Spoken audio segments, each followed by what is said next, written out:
Have you ever walked away from a conversation feeling guilty, confused, or like you were the villain, even though you did nothing wrong? You replay everything in your head, wondering if maybe you really are too sensitive, too dramatic, too selfish. But deep down, something just doesn't feel right. What you're experiencing might not be you overthinking. It might be emotional manipulation, and it's more common than we think. In this video, I'm going to expose the subtle, psychological games manipulators play to control your mind, steal your peace, and make you question your worth. And more importantly, I'll show you exactly how to protect yourself from them. Because once you see the signs, you can't unsee them. Today's video is divided into parts. From part 1, explaining what emotional manipulation really looks like, to part 3, explaining how to break free from mental traps. I am Eva, your host for today. Let's dive in. Part 1.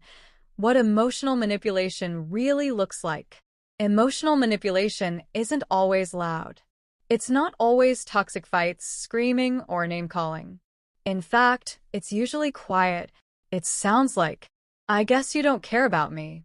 After everything I've done for you, you're too emotional." It looks like guilt-tripping, silent treatment, gaslighting, love bombing, then ghosting. The goal? To confuse you, to control you without you even realizing it. And it works because they don't come off as evil. They come off as hurt, as innocent. That's how they make you question everything, including yourself. Part 2.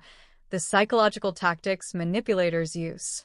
Let's break down the mind games they play one by one. 1. Gaslighting. They lie about things that happened or didn't. You remember it one way, they insist it never happened.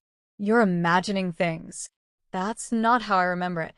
You begin to doubt your own memory. You ask others for confirmation. You stop trusting your gut. And that's exactly what they want. 2. The guilt hook. "I guess I'm just a terrible person, huh?" You try to set a boundary, and suddenly, they're the victim. They twist the situation so you feel like the one who did something wrong. Now you're apologizing just to restore peace. Peace they deliberately destroyed. 3. Love bombing and withdrawal. At first, they overwhelm you with attention, love, validation. You feel seen, special, safe. Then suddenly they pull away. You try harder. You chase the version of them they showed you in the beginning. And just like that, you're hooked, addicted to their approval.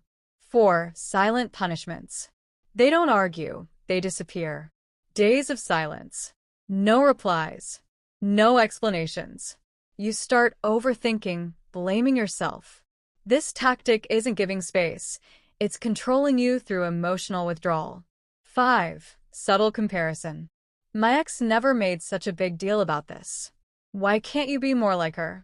They plant the seed that you're not enough, that someone else could replace you. It keeps you insecure, anxious, trying to prove your worth. Part 3.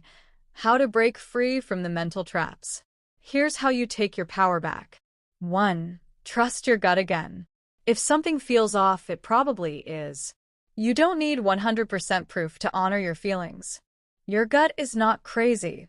It's your mind's early warning system.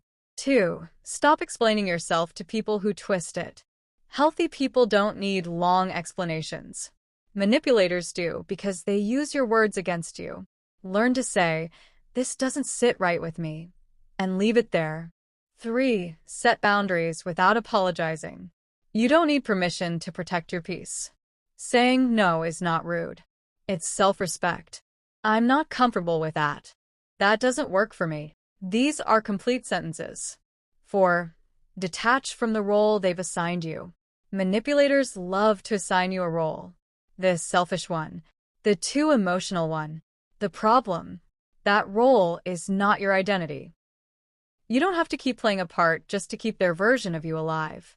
Finally, the most important one. 5. Stop chasing their approval. The minute you stop begging for crumbs, you start demanding respect. Stop waiting for them to validate you. You were whole before them, and you still are now. Final words to the survivor. They don't love you if they manipulate you. That's not love. It's control dressed in sweet words. If you've been through this, let me say what they never will. You're not too sensitive. You're not crazy. You're not selfish. You were made to feel that way by someone who wanted power over your peace. But it ends here. From today onward, you are done explaining yourself to people who won't listen. You're done begging for clarity from people who benefit from your confusion. You are allowed to walk away. And when you do, you'll feel something strange at first. Silence. Emptiness. But give it time.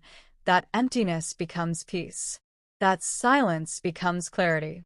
And that pain, it becomes power. Shield your mind. Reclaim your story. And never, ever let someone mess with your mind again. Share your stories in the comment section and subscribe for more truths.